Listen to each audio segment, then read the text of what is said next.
I got a new tool for the shop, and it definitely came in handy. And I'm about to share that all with you.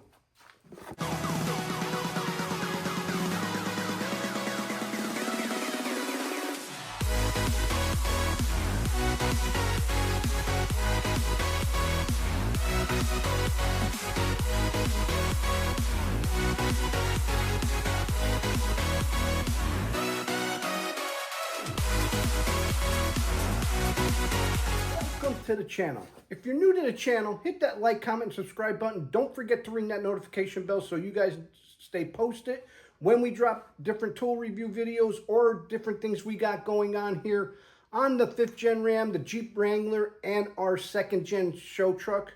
But doing your own mods, I've been using this old Wagner powered heat gun, and for doing some of my electrical work, my connections and stuff like that. And this is corded. But what we got is the new, well, to me, is the Milwaukee M18 heat gun. And this is part number 2688-20. And this is the tool only because I have a full battery line of Milwaukee products. So I just started to get some different tools. But yeah, for the longest time, we were using the corded one, and I said, hey, what would it be a good idea to get a cordless one so we're not tripping over cords and having to run extension cords and then just more stuff to put away. And like I said, hit that subscribe button. And if you don't like this video, who knows? Maybe the next one you will when we do different reviews and things like that. But I'm just going to open this up for you guys and just show you. It's just the tool. So, which I've already used it because I did want to do a full test on it in different scenarios and different spaces around the vehicle to see the tightness on it, what's how close proximity it could get. But the tool's not big at all. And, you know, like always, you just get the instruction booklet and a little catalog for it. But this is just a tool only, and looking over it quickly here, and it does not come with any attachments that you would have to put on the end. And stay to the end because I did a little comparison between this one and the corded one, which the corded one is probably 35 years old, and it still worked well. But I'm going to give you the review on the difference between this one and a corded one.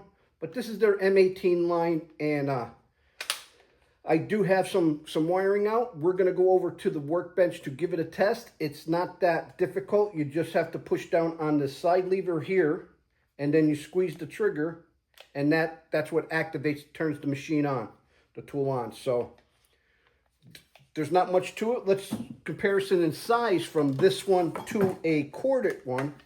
And like I said, this is an old Wagner one, which served us very well here in the shop. And I had no complaints with this, other than it was corded. It still works today. I'm going to keep it just in case as a backup. But comparison to size, so this way when you're in tighter spaces or things like that, this has a little bit more ability to get in there. Now, later on, at the end of the video, I'm going to tell you the difference between the two. So what do you say we go over to the workbench and give this one a little test on some wiring to see how it melts some of the soldering connectors. So over at the workbench, and like I said, this is the M18 heat gun, cordless heat gun, and here's the M18 battery, and it is fully charged. So we're just going to install it. And like I said, there's a little lever here that all you do is pull this down, and then you push the trigger. So push it down, and that activates the tool. So, and it also has a little light in the front. That is a big plus. So when you're doing tight spaces or a little bit more dim light spaces, it will have a light there for you.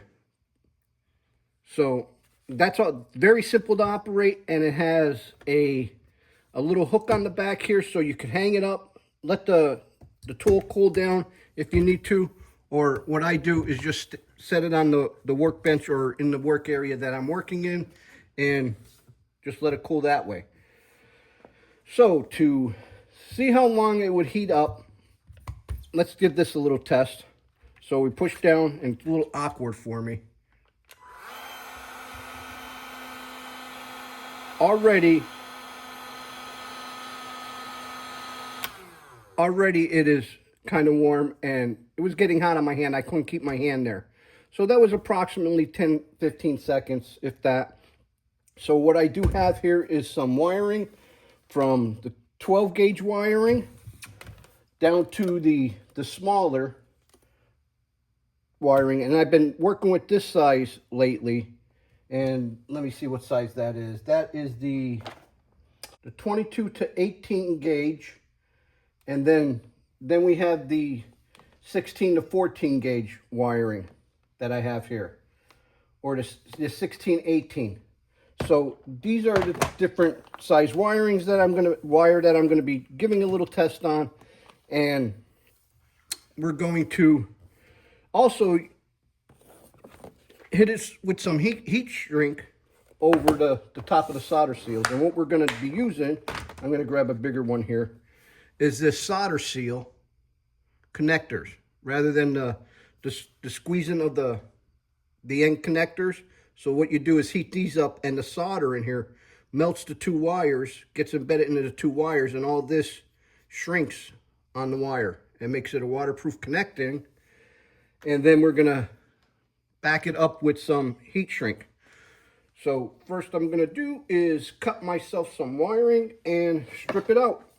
First we're gonna start with the small stuff.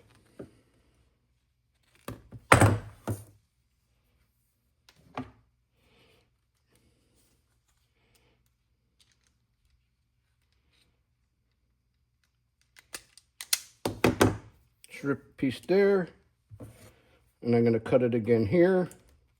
Strip a second piece here, and then all I'm going to do is look for the proper connector, which I believe it is the red one. Yep, and the red one, like I said, is the 22 to 18 gauge wiring. So I'm just going to twist my ends here, get this prepped up. And then what I like to do is just give some simple twists around.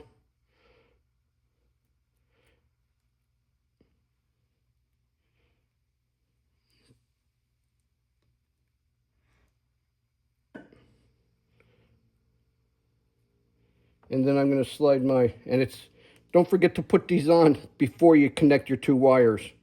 But because we're just doing this demonstration-wise, I don't have to do that. I could just go from the end, slide it over here to where it meets the wiring in there. And we are going to seal that right there with the heat gun. So let me grab the gun, and we are going to give this a shot.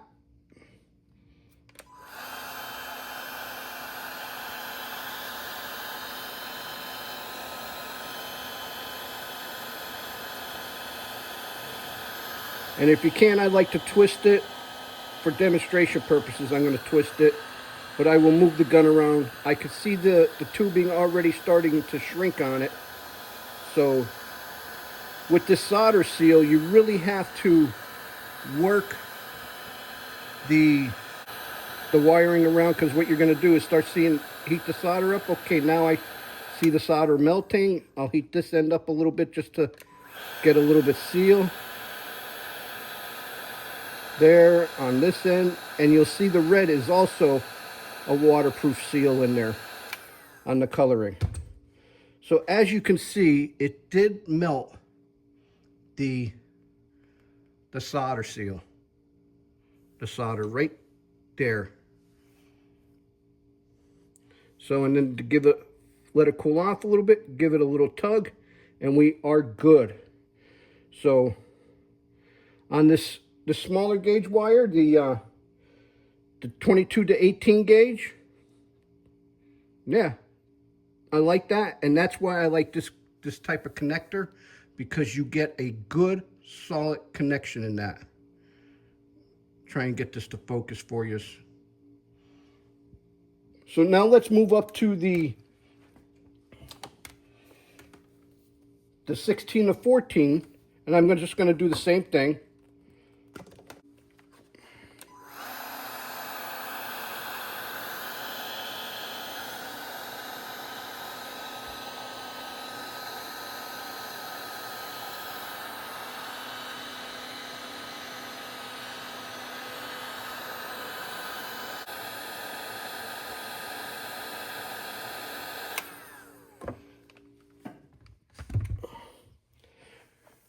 Now we're just going to let this cool off a little bit.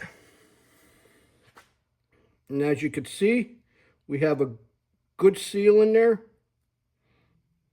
Still a little warm. And it is good to go.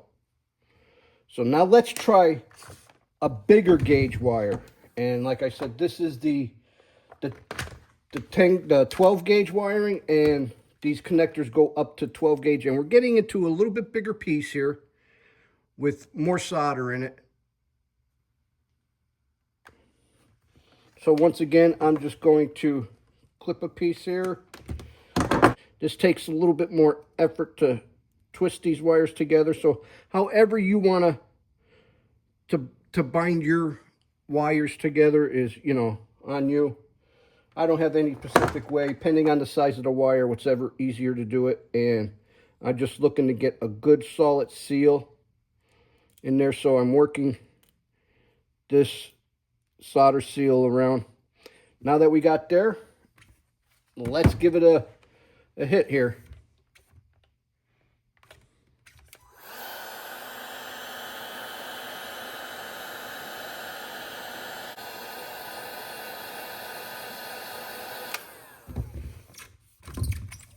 Let this cool off a little bit.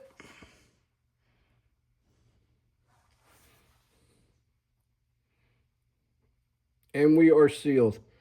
And it's still a little bit warm. So we're going to let this cool off. And like I said, we are connected good there. And the solder has melted in through the wiring. So now what I'm going to do is we are going to heat shrink these. And let's start with the small one. We'll give this bigger one time to cool off.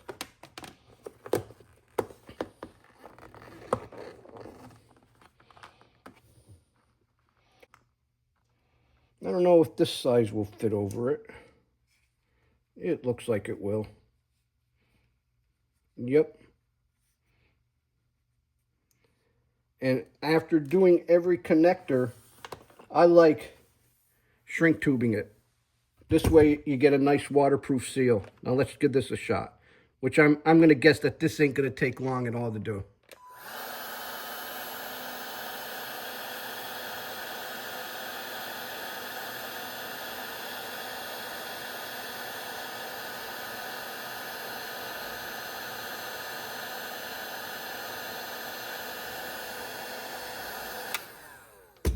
And we have it sealed.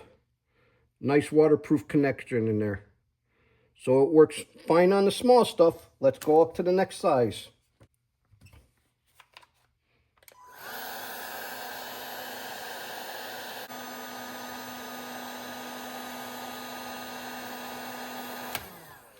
And I like to just keep it moving. Good seal on that side. Did that one. Now let's try the 12 gauge wiring.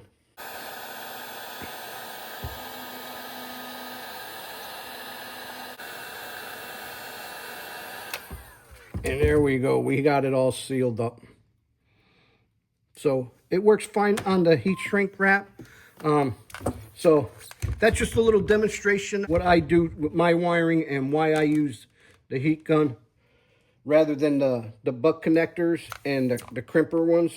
So like I said, here's the 3 gauges of wire that we tried it on, and it works well. I really like this solder seal stuff. It really does the job. I really like this stuff better than, like I says, the other stuff. It just, to me, makes it a better connection, and you won't have to worry about it coming loose or chasing a short or where something came apart. Well, that's a little demonstration on this Milwaukee M18 heat gun. So let me take you back out and tell you what I found was the difference between this one and the powered one. So the only downfall that I found to be a big difference between these two was that it took a little bit longer for the Milwaukee to heat up than it would a corded one. So the corded one heated up a lot faster, and it gave out a lot more heat, a lot more quicker, so you're able to get the job done a little bit quicker. But once this one warmed up, it was perfectly fine. Now, maybe if I had the attachments on the Milwaukee, but I wanted to do a side-by-side comparison test as far as the difference and tell you guys the difference between the two. But for just the bare heat guns, the corded one heated up a lot faster. That was the only con that I had with this, which is not really a big con. It just a few seconds later, this was up to operating temperature and seemed like it was only getting hotter. And once it heated up, it was perfectly fine. Now the pros to this is that I like is it's cordless. I don't have to worry about tripping over a cord, digging out an extension cord to take it anywhere, have a cord running into the cab of the truck or the Jeep or a vehicle like that, or a cord hanging over the hood of a car. So this made it real convenient to be able to solder two lines together with the solder connections. And the fact that it's cordless and that there's a little light, I don't know if a little light in the front. So the light in the front added that much, just a little bit more so you could see, especially when you're in a dark, dim area of the vehicle. So is this going to be my go-to power tool now instead of using the corded one? Absolutely. I definitely liked it. I used it several different times already, and I've had no issues with it. And I just wanted to bring it out to you guys. I never knew this was out there until I seen somebody using it. And I'm like, awesome idea. I got to score me one of them and give it a shot. So that's a simple review of just what I use it for. And other than just doing wire connection, debadging vehicles, especially if they're outside or somewhere else, I don't have to drag out a cord. I just debadge the vehicles, take this out, and the other necessities that I need, and just right there, boom, boom, boom. Don't have to stretch out a cord or anything like that. Well, so that's my review, my little bit pros and cons. It's definitely going to be my go-to power tool as far as it needing a heat gun. Maybe in the future I'll get the attachments to wrap it around because of the heat that it throws off, to concentrate it in a little bit more area that I may need it in. Yes, until then, it works perfectly fine for me. Well, I hope this video helps you guys out. And like I said, if you're new, smash down that subscribe button. And stay posted for the next ones coming out, because we got some stuff coming out with the 2nd gen, 5th gen. We're going to be going out to shows, possibly be doing some hunting here in the near future. So, hope I see you all in the next one. Till next time, I'm Joe. Driving trucks and hunting bucks is how I roll it. Wicked Fabz!